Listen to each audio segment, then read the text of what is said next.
Soy Víctor Hugo Moreno Mina, consejero mayor de la Asociación de Consejos Comunitarios del Norte del Cauca, Colombia. ¿Sí? Estoy en una región ubicada al norte del departamento, como ya lo dije, muy cerca a Cali, a la ciudad de Cali.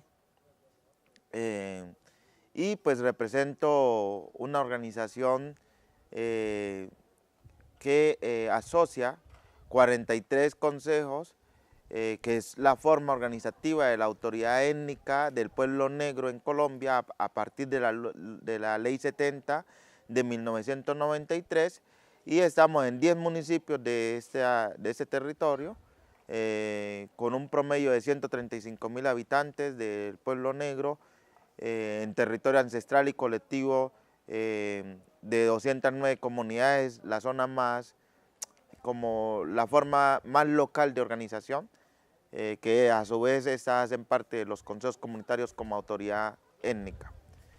La forma como nos hemos venido organizando el pueblo negro en Colombia tiene que ver con esa ganancia de autoridad étnica territorial, pero también con las organizaciones, asociaciones, cooperativas, fundaciones.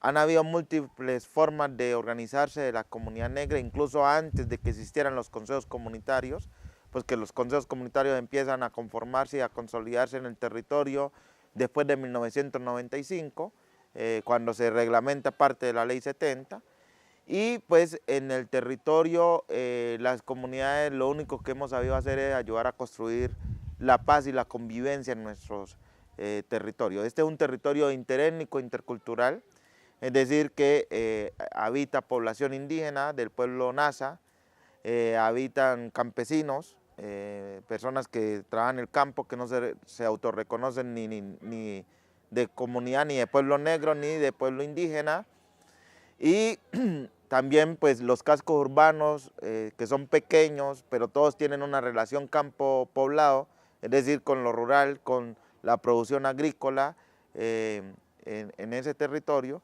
y pues han habido algunos conflictos generados en su mayoría por multinacionales, pero también por el gobierno, entre comunidades en algunos casos, pero en lo general la convivencia es pacífica y es muy llevadera. Sin embargo, desde la misma fundación de esos territorios ha habido guerra, guerra que se ha heredado incluso desde la misma etapa colonial y desde la misma etapa de la esclavización en el territorio, y no es solamente el conflicto armado que se ha dado desde el año 1950 de la fecha, sino que han habido otras formas de violaciones de derechos, de despojo territorial, que es todo lo que ha alimentado a diario ese conflicto en nuestro territorio. Pues en algún momento, en algunos municipios de la zona alta, que le llamamos nosotros, que son municipios más de zona montañosa, pues hubo presencia de grupos insurgentes que desde su postura ideológica en algún momento era defender el pueblo, ¿sí? Pero también luchar a ver si lograban como un cambio de gobierno o un golpe de Estado, no sé cómo lo podríamos llamar, desde su cosmovisión política.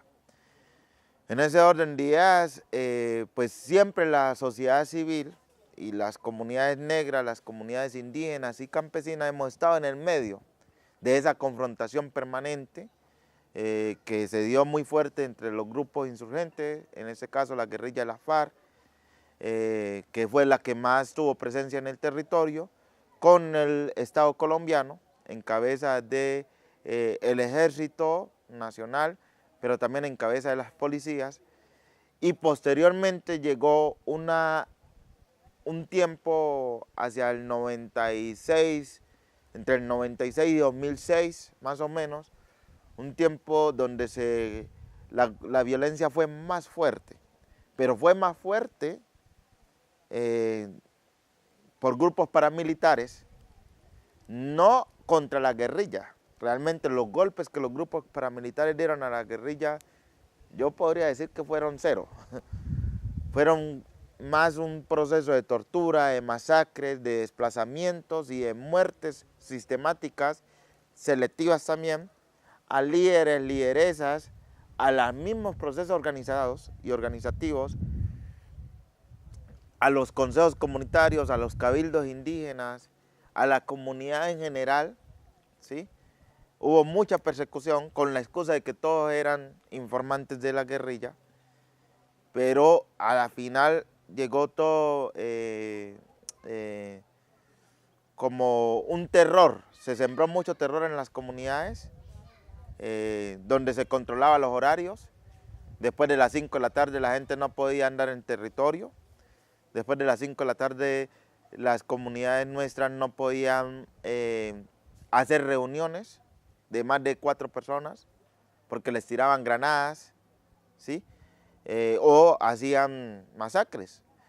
Literalmente, durante ese tiempo, pues hubo como toda esa zozobra en los territorios y posteriormente a eso empezó a llegar el crecimiento de las solicitudes de títulos mineros, de explotación de minería, de explotación de oro, de extracción de oro, pero también llegó junto a esos títulos mineros, tanto las solicitudes como las exploraciones, la minería ilegal y criminal, que estuvo y que ha estado en los mismos territorios que han sido solicitados por grandes empresas multinacionales, como la AngloGold Ashanti de Canadá y de Estados Unidos, y otras empresas multinacionales que han estado en el territorio.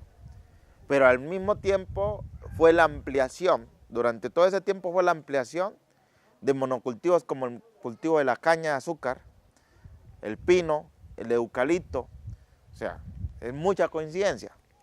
Sí, o sea, se genera todo el terror, todo el conflicto, fuimos estigmatizados y hemos sido estigmatizados muy fuertemente porque el norte del Cauca y el Cauca a nivel nacional se le llamaba como zona roja, donde nadie podía ir. Y si uno iba a otro lugar y se presentaba, yo vengo de tal parte, viene de la zona roja.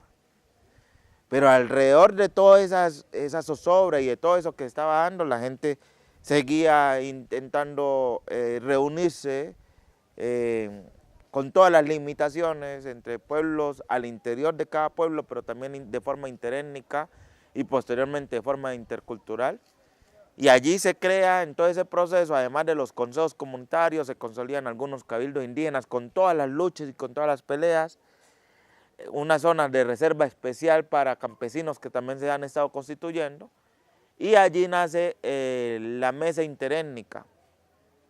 Y la mesa interétnica entre indígenas y negros van haciendo un trabajo importante, que incluso creo que fue en el 2003, pusieron un gobernador departamental. Para el departamento del Cauca se puso un gobernador, que acá creo que son como las provincias. Y pusieron el primer gobernador indígena que había en el Cauca, o sea, en el marco de toda esa resistencia y de toda esa dificultades para hacer articulaciones con todo ese proceso de guerra que se estaba viviendo, se logró hacer eso. Y eso se fue avanzando y en el norte del Cauca después se constituye, además de la mesa interétnica, se amplía y se crea la mesa interétnica intercultural donde entran los campesinos también. Y hoy, en el 2016, tomamos la decisión de que se llame Consejo Territorial Interétnico Intercultural, porque además como Consejo Interétnico Intercultural logramos impulsar la creación de la Comisión Étnica de Paz a nivel nacional, donde se logró que se vinculara o se estableciera el capítulo étnico de paz entre los acuerdos de paz que se firmó entre la guerrilla de la FARC y el gobierno colombiano, ¿sí? Desde el norte del Cauca se gesta y se van ayudando a consolidar en otras partes del país hasta que hacemos una articulación nacional y movemos lo que hoy se conoce como el capítulo étnico de paz. Esa historia que yo he estado contando como el norte del Cauca se dio con sus diferencias en otras partes del país, como el Chocó, como el Magdalena Medio, como Buenaventura, ¿sí? Y sobre todo en esas partes donde se dio procesos similares de resistencia interétnicas, porque en otras partes pues se dieron resistencia solamente de una sola etnia o de un solo pueblo y no hubo como esa articulación, ha permitido como que hoy se vaya consolidando ese espacio nacional de Comisión Étnica de Paz por comunidades negras que hace parte de la Comisión Étnica de Paz. Está el COMPA, que es el Consejo Nacional de Paz Afrocolombiano, que estamos en esas mismas regiones que he mencionado, Chocó, Buenaventura, Norte del Cauca, principalmente. Y bueno, algunas personas activistas que están en Bogotá.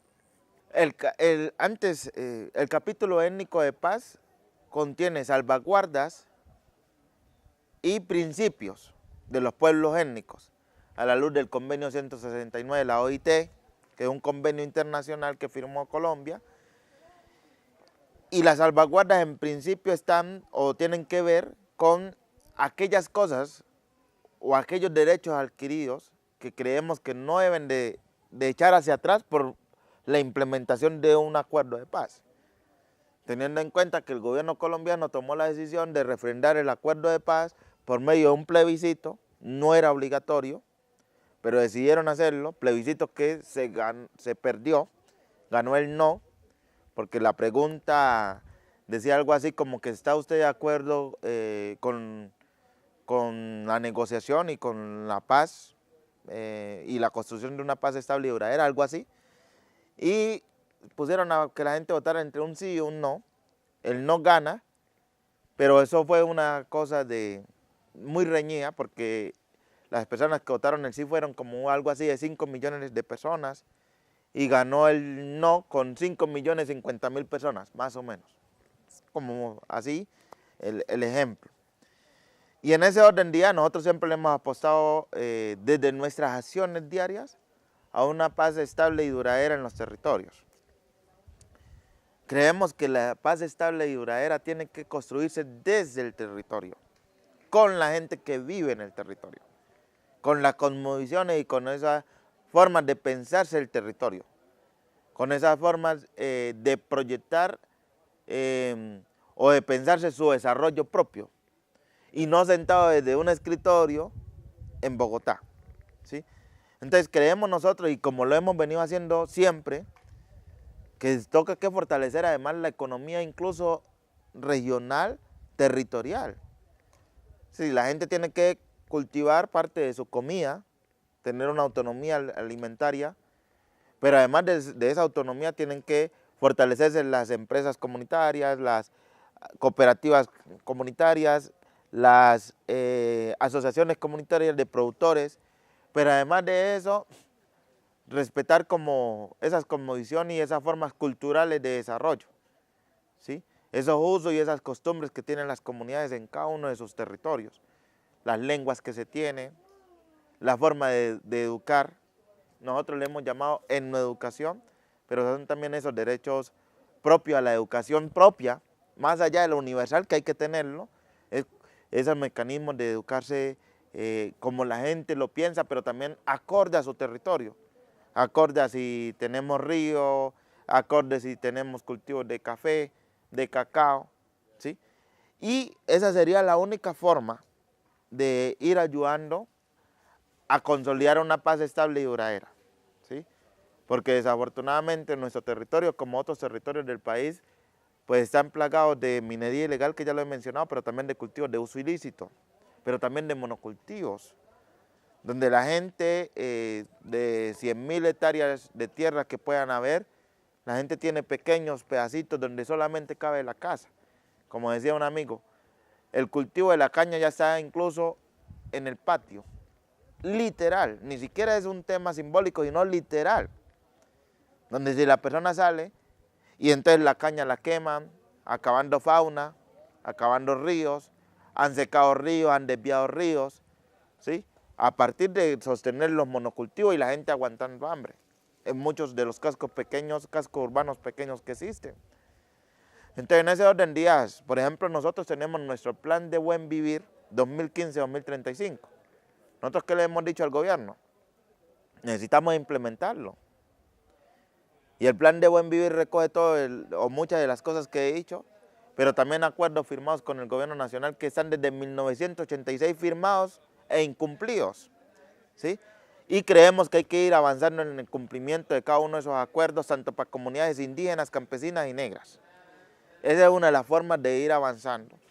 Y el tema de recuperar y de retornar la tierra a muchas de las personas que se les quitó y se les despojó, es también otra forma de avanzar realmente en la construcción de una paz estable y duradera. En ese orden de ideas, los indígenas también tienen plan de vida, ¿sí? Los campesinos tienen sus propios planes de desarrollo y hoy estamos tomando la decisión desde el Consejo Territorial Interétnico Intercultural de construir nuestro plan de vida interétnico e intercultural. Para avanzar en la paz estable y duradera, pues creo que también hay que poner en marcha planes como ese. Hay varias empresas comunitarias. Hay empresas que desarrollan desde la piscicultura, pero podría mencionarte así en resumen de llegando a una sola cosa, dos empresas. Hay una empresa de paneleros que hace el contraste con el monocultivo de la caña de azúcar. Son personas que tienen pequeños cultivos de caña de azúcar, pero no la usan para hacer azúcar ni biocombustible, sino para producir panela, que incluso parte de esa panela se está exportando acá a Europa. Creo que a Italia y bueno, están haciendo como nuevos negocios. Son empresas comunitarias, son asociaciones de la comunidad que se agrupan, usan un mismo trapiche, una misma molienda, donde tú mueles hoy, el compañero muele mañana, el otro pasado mañana, y hacen la producción, van estandarizando como la producción de la caña y establecen toda la producción como trapiche comunitario. Pero por otro lado hay una empresa comunitaria que es en una de las zonas montañosas más alejadas de donde nosotros estamos, de comunidad negra, que ellos producen café. Y hoy están haciendo la transición, creo que ya tienen 15 millones de plantas de café en producción, y hoy están haciendo la transición de la producción del café normal a que sea orgánico. Y están montando su propia planta, por ahora están vendiendo el producto en fresco, pero están montando su propia planta de transformación y de molienda del café.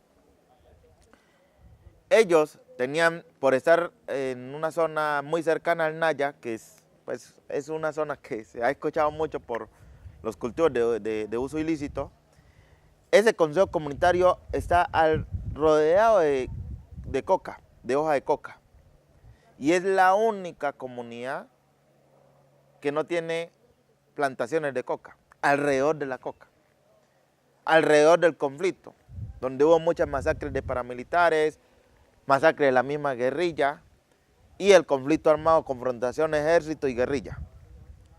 Y no tienen una mata de coca para vender y transformar en cocaína. Ellos tenían muchos problemas de transporte, o sea, sacan el café y producen el café y cómo lo sacan. Fueron abriendo carreteras de forma comunitaria y ellos montaron toda una empresa comunitaria alrededor de ese ejercicio del café. Hoy tienen 2 buses de escaleras de donde bajan el café, pero también suben parte de los insumos que usan, parte de los productos que ellos no producen, que tienen que comprar en los pueblos, pero sobre todo bajan el café, que las tienen para bajar el café. Esas dos experiencias son de las cosas concretas que poco a poco se van articulando en nuestro plan de buen vivir regional, donde como esas experiencias se están dando otras cosas en otros territorios que vamos poco a poco consolidando en el marco de consolidar el proceso de paz estable y duradera. Hoy, como pueblo negro del norte del Cauca, estamos liderando algunas luchas desde nuestro plan de buen vivir, como ya lo he dicho, 2015-2035. Luchas que tienen que ver con reivindicación de derechos humanos, poner en el centro la vida, no solamente la vida humana, sino la vida del territorio, de todo lo que está alrededor nuestro. Entonces, eso incluye protección de ríos, protección de fauna, recuperación de territorios que han sido despojados, pero también territorios que han sido pues hurtados por la gran minería, por la minería ilegal, por el monocultivo. Entonces, todas las personas y las empresas que están detrás de estos megaproyectos se sienten como que sus intereses están aludidos. Y se ha generado, mejor dicho, más que generado, se ha sostenido en el norte del Cauca toda esa zozobra, que ya lo he mencionado, del conflicto armado. Nosotros hoy no estamos viviendo la implementación de los acuerdos de paz. Primero porque el gobierno Santos, que es el gobierno de Juan Manuel Santos que acaba de salir, habiendo sido el que firmó los acuerdos, empezó a incumplirlos. Y ahora el nuevo gobierno los está metiendo en un congelador, ¿sí? Que es seguir incumpliéndolos. Y eso ha generado la configuración de nuevos grupos paramilitares en el territorio. Muchos policías y soldados que en el día son policías y soldados y en la noche no sabemos qué son. ¿Sí? Eso está generando la reconfiguración de nuevos grupos, ¿sí? Al margen de la ley, que antes al menos existía una guerrilla con una ideología política medianamente clara, había con quién hablar, con quién dialogar, con quién enfrentar cosas. Hoy no. Hoy hay más de 7 grupos que hemos identificado con nuestra Guardia Cimarrona. O sea, nuestra Guardia Cimarrona ha estado haciendo una guardia cívica, comunitaria, ha estado haciendo todo un proceso de investigación y análisis del territorio. Y hemos identificado más de 7 grupos al margen de la ley, armados con fusiles, con armas largas, que montan fronteras invisibles en el territorio. Muchas de las fronteras invisibles a favor de la minería ilegal y criminal, porque son los mismos que lo financian. Muchas de esas fronteras invisibles a favor del monocultivo de la coca, de la hoja de coca, ¿sí? Porque también el narcotráfico es el que lo financia, pero no tienen ninguna articulación entre ellos, se disputan territorios entre ellos y sin ninguna ideología política. ¿Sí? Sin ninguna ideología política. Entonces estos mismos grupos, pero muchos de esos grupos también han ido montando casas de sicariato. Y estas casas de sicariato y estos mismos grupos terminan estando a favor del mejor postor. Entonces, ¿Qué es una casa de sicariato? Personas que montan, se organizan, crimen organizado, pero se organizan básicamente para asesinar, para hacer investigación de movimientos y todo, de los líderes, lideresas, de personas de la comunidad, y hacen muertes selectivas, matan a las personas. Entonces las casas de sicariato de ese tipo de crimen organizado, a favor de estos grupos, pero también a favor de empresarios, que es una mezcla de muchas cosas, a favor de políticos corruptos. Entonces Víctor Hugo levantó la mano y dijo algo que le incomodó al otro, contratan la casa y lo mandan a matar, a hacer atentados con granadas, con armas largas, a generar accidentes de tránsito a propósito, cosas como esas. Entonces, pues todo eso, hay una primera etapa que a veces no se sabe si es la primera, la segunda, la tercera, la última, pues mandan amenazas con panfletos, ¿sí? Hacen documentos a nombre de un grupo guerrillero que tal vez no tiene presencia en el territorio o sí tiene presencia, a nombre de grupos paramilitares, diciendo fulano de tal, lo declaramos objetivo militar porque se está oponiendo al desarrollo. Lo declaramos objetivo militar porque está a favor de la paz. Lo declaramos objetivo militar porque están recuperando la tierra. ¿Sí? Pero también lo mandan en mensajes de textos, hasta correos electrónicos, llamadas, y las amenazas terminan logrando parte de las cosas que se proponen. y es que los liderazgos empiecen a ser desplazados de su territorio, desarticulan los procesos organizativos de esa manera, pero cuando las personas tomamos la decisión definitivamente de no irnos, pues contratan las mismas casas de sicariato para que lo maten. Todo con el fin de desarticular el proceso organizativo que se esté dando. Básicamente es como, esa es la realidad del contexto de lo que hoy estamos viviendo en el norte del Cauca, y es una mezcla de muchas cosas, paramilitares, grupos armados, casas de sicariato, la misma policía y el ejército a favor de políticos corruptos, de empresarios corruptos, empresarios que muchas veces son multinacionales, ¿sí? Pero que muchos de ellos están a favor de la política de desarrollo económico del país. O sea, coinciden esas cosas, ¿sí? Coinciden esas cosas, y detrás del narcotráfico pues también hay soldados, hay políticos corruptos, hay policías corruptos, ejército corrupto, ¿sí? Y todos ellos nos declaran de alguna forma objetivo militar, y eso tampoco permite avanzar en la consolidación de una paz estable y duradera, ni en la consolidación de estos proyectos alternativos, porque estos proyectos alternativos también son perseguidos, ¿sí? El otro día me conocí de otras maneras también, o sea, terminan criminalizando y metiendo a la cárcel a algunos líderes y lideresas simplemente por la postura que ponen, y los tienen hasta 1 año, 2 años allá sin hacerle ningún juicio, y después lo sacan, no tenía nada, pero desarticularon durante ese tiempo el proceso organizativo. Pero por otro lado también conocí el caso con una de esas empresas de panela que comentaba ahora, que hacen la molienda de la caña de azúcar para sacar panela. Una multinacional los demandó a ellos porque la marca se parecía a la de ellos, pero solo no es por la marca, sino porque le estaba quitando terreno la gente prefería ese producto. Y hoy tienen una demanda multimillonaria que nos vamos a dar la pelea hasta el final.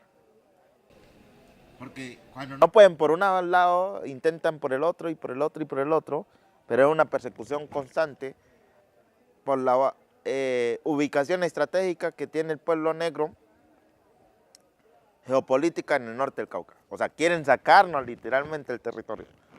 El primer pueblo, que pues toda esa historia es dolorosa a la final, el primer pueblo libre en América Latina fue el Palenque de San Basilio, una comunidad ubicada alrededor de lo que hoy es la ciudad de Cartagena. Ellos han conservado lengua, han conservado muchas costumbres africanas, culturales, de producción. Y el norte del Cauca, incluso los mismos consejos comunitarios, se iban a llamar palenques de comunidad negra. En su momento, en la concertación de la ley con el gobierno nacional, se toma la decisión de que no, palenque no, porque reivindica todo lo que hizo el palenque y otros palenques que existieron en su momento, que eran de negros y marrones y de negras y marronas que se escapaban de las minas esclavistas y de las fincas esclavistas y hacían sus propias comunidades alrededor, cubiertas con palos, hacían una formación militar y todo para defenderse de los esclavistas, pues en este caso que iban de Castilla y de España. Nosotros, la inspiración de los consejos comunitarios en el norte del Cauca a partir de esa lógica de resistencia y de pervivencia del pueblo negro. Y nuestro plan de buen vivir lo que apuesta es a consolidar esa autonomía, y por eso nos reconocemos como una región autónoma. Eso podría ser muy similar a lo que ustedes hay acá, Pueblo Vasco y las 17 zonas autónomas, pero allá es más un tema étnico de pueblo negro, igual que los indígenas también lo hacen en algunos territorios. Y en ese orden día estamos tratando de consolidar como toda esa dinámica. Nosotros a los comités de trabajo de la organización le hemos llamado palenques comunitarios, que son los que movilizan cada uno de los ejes estratégicos del plan de buen vivir, ¿sí? Y hoy queremos recuperar, en el marco de nuestra educación, que es un derecho ganado y adquirido, hoy queremos recuperar la lengua de palenque que es la lengua más cercana que tenemos a la herencia africana que hay en Colombia, Creo que el curso es muy importante porque hay herramientas para complementar parte de las acciones que estamos haciendo en torno a la economía solidaria, que nosotros le podríamos decir como economía comunitaria, de la comunidad nuestra donde nos movemos. Además creo que permite el curso tejer algunas redes y conectar también otras personas, tanto de Colombia, pero también de otras partes, otros países que están haciendo cosas similares.